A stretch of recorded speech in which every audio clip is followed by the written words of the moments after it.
Welcome back दोस्तों, स्वागत है आपका हमारे एक और नए वीडियो में। तो दोस्तों आज हम लोग देखने वाले हैं कि सिद्ध करें कि √2 एक अपरिमेय संख्या है। तो आइए बिना किसी देरी के वीडियो को शुरू करते हैं। तो देखिए दोस्तों, हम लोगों को जब भी दिया रहेगा कि अपरिमेय संख्या सिद्ध करने के लिए, तो हम लोग जस्ट उसका उल्टा यानी परिमेय संख्या मान लेंगे। तो देखिए दोस्तों, हम लोग यहाँ से क्या लिखेंगे कि माना √2 एक परिमेय संख्या है।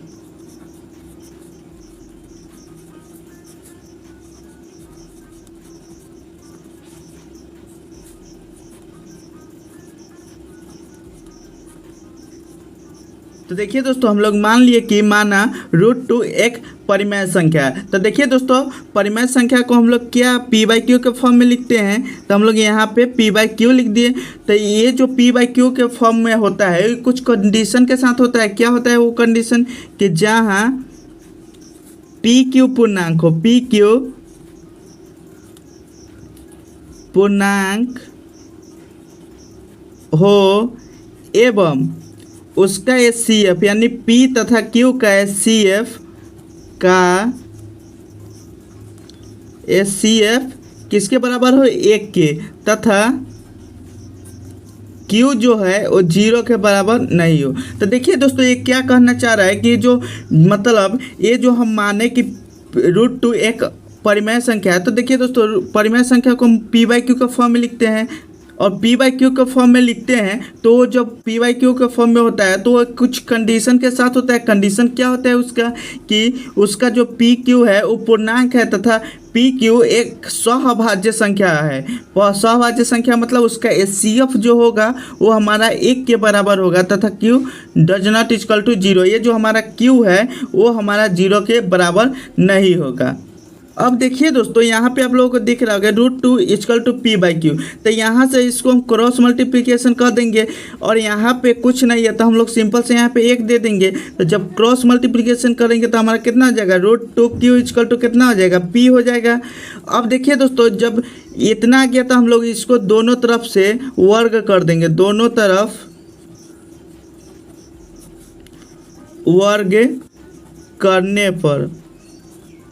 तो देखिए दोस्तों, जब दोनों तरफ हम लोग इसका वर्क कर देंगे तो कितना हो जाएगा, √2q है तो कितना हो जाएगा, √2q का whole square equal to p²।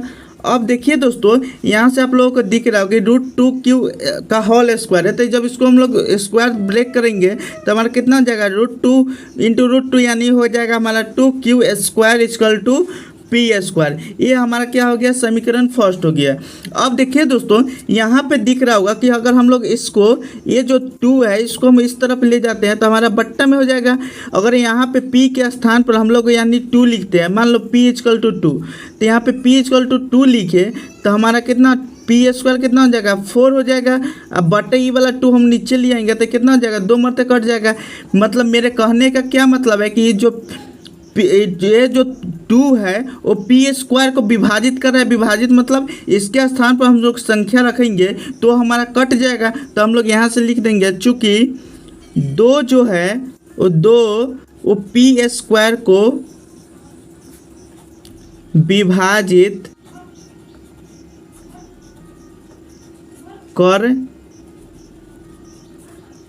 रहा है। इसका मतलब क्या हुआ कि ये जो 2 है वो p को विभाजित करेगा। p को क्यों विभाजित करेगा, क्योंकि p इक्वल टू हम लोग 2 लिए तो हमारा अगर 2/2 भी करते हैं तो 1 मत कट जाएगा। तो इसका मतलब क्या हुआ, तो अतः 2 जो है वो p को भी विभाजित करेगा।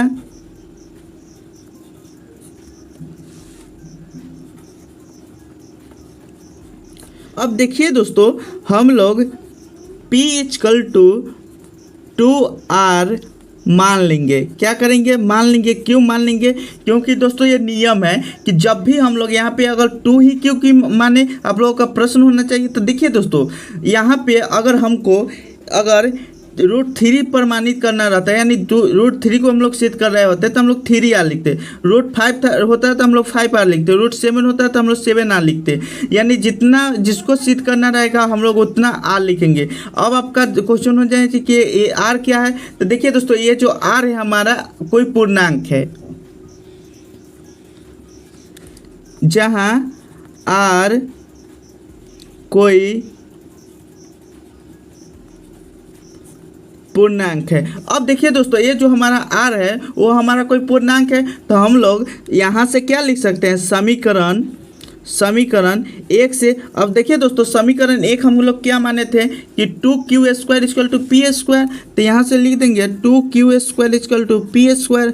अब देखिए दोस्तों यहाँ पे आप लोगों को दिख रहा हो कि मेरा p का मान यहाँ पे मान लिए हैं, तो हम लोग यहाँ पे p के जगह पर हम लोग पुट कर देंगे, तो ये कितना हो जाएगा 2q² = कितना लिख सकते हैं 2r का होल स्क्वायर। अब देखिए दोस्तों जब हम लोग इसको अथी करेंगे तो ये कितना हो जाएगा 2q² स्क्वायर जब ब्रेक करेंगे तो ये कितना हो जाएगा 4r² हो जाएगा। ये देखिए दोस्तों ये 2 से 2 कट गया, यानी ये हमारा किसके बराबर लगा q² = कितना 2r²। अब देखिए दोस्तों यहाँ पे ये कितना आ गया हमारा q² = 2r²। अब देखिए दोस्तों यहाँ से जैसे हम लोग p में किए थे कि ये जो 2 है उसको हम लोग इस तरफ ले आते हैं, तो मान लीजिए कि q² / 2 हो जाएगा।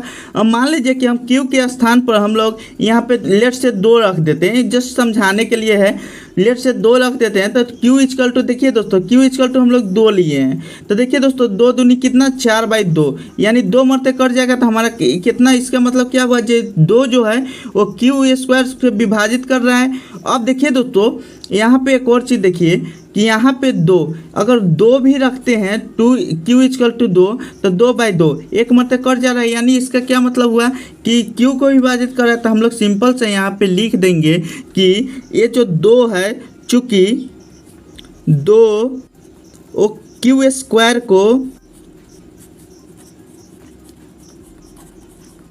विभाजित कर रहा है, और ये जो 2 है वो q² को विभाजित कर रहा है, अतः अभी देखें कि q को भी विभाजित करेगा था, तो 2 जो है वो q को भी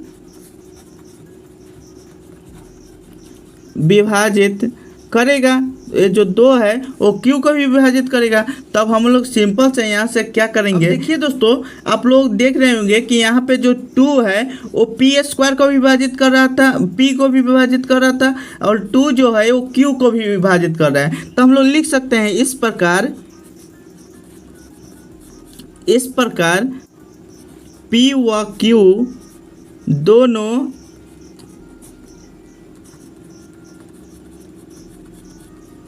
संख्याएं 2 से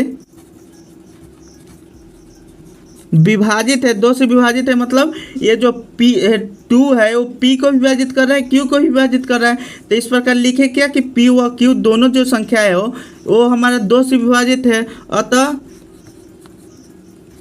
अतः इसका HCF मतलब किसका HCF PQ का HCF हमारा कितना आ जाएगा 2 आ जाएगा।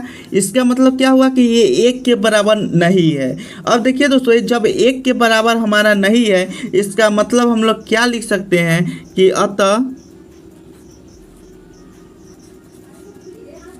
अतः हमारी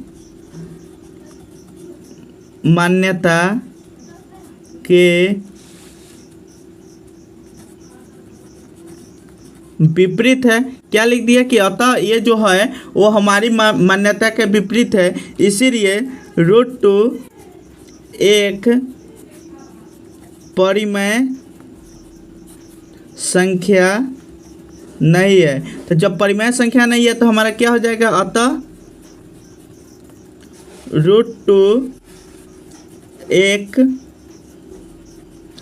अपरिमेय संख्या है। तो हम लोग यहाँ पे क्या लिख देंगे PROVED प्रूव्ड। तो देखिए दोस्तों आई होप आप लोगों को √2 अच्छे तरीके से प्रूव करना आ गया होगा, और वीडियो भी पसंद है तो प्लीज़ वीडियो को लाइक कीजिए, चैनल को सब्सक्राइब कीजिए। मिलते हैं नेक्स्ट वीडियो में, तब तक के लिए बाय।